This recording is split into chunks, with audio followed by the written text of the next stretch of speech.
Fire সার্ভিসের যে সেবাগুলো আমি গত 1 বছর 1.5 বছর নাটোর থাকাকালীন দেখেছি যে বিভিন্ন উপজেলায় হঠাৎ কোনো অগ্নিকাণ্ড ঘটে গেলে বা আরও কোনো দৈব দুর্বিপাক ঘটে গেলে তাৎক্ষণিকভাবে ফায়ার সার্ভিস কিন্তু সেখানে উপস্থিত হচ্ছে।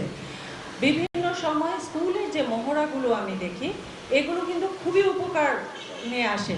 আমাদের স্কুলে যে মহড়াগুলো হয়, স্কুল কলেজে শিক্ষা প্রতিষ্ঠান বা অন্যান্য প্রতিষ্ঠানে যে মহড়াগুলো হয় সেখান থেকে কিন্তু স্কুলের শিক্ষার্থীরা অনেক কিছু শিখতে পায়। আমি বিভিন্ন সময় স্কুল পরিদর্শনে যাই, ওদেরকে আমি জিজ্ঞেসও করি যে এরকম ভূমিকম্প হলে তোমরা কী ধরনের প্রিকশনারি মেজারমেন্ট নেবে, বা স্কুলে বা তোমার বাসা বাড়িতে যদি কোনো সিলিন্ডার বার্স্ট হয় বা কোনো রকমের অগ্নি দুর্ঘটনা ঘটে সেক্ষেত্রে কী ধরনের মেজার নেবে, ওরা কিন্তু চমৎকারভাবে বলতে পারে। তো আমরা এই ধরনের মহড়াগুলো আরও চাই।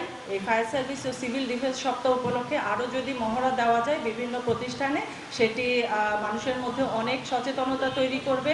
তার চেয়েও বড় বিষয়, ফায়ার সার্ভিস মানুষের জন্য কি করছে এটা জনগণের জানতে হবে, এটা জানাটা খুবই প্রয়োজন। এই আপনারা এক একজন ফায়ার ফাইটার্স, এই যে ফাইটার্সরা কি করছে সেটি জনগণের মধ্যে এই ধারণাটা ছড়িয়ে দিতে হবে। ফায়ার সার্ভিস ও সিভিল ডিফেন্সের আমাদের নাটোর জেলায় যদি কোনো উপকরণ রিলেটেড কোনো অপ্রতুলতা থাকে সেটি আমাকে জানাবেন।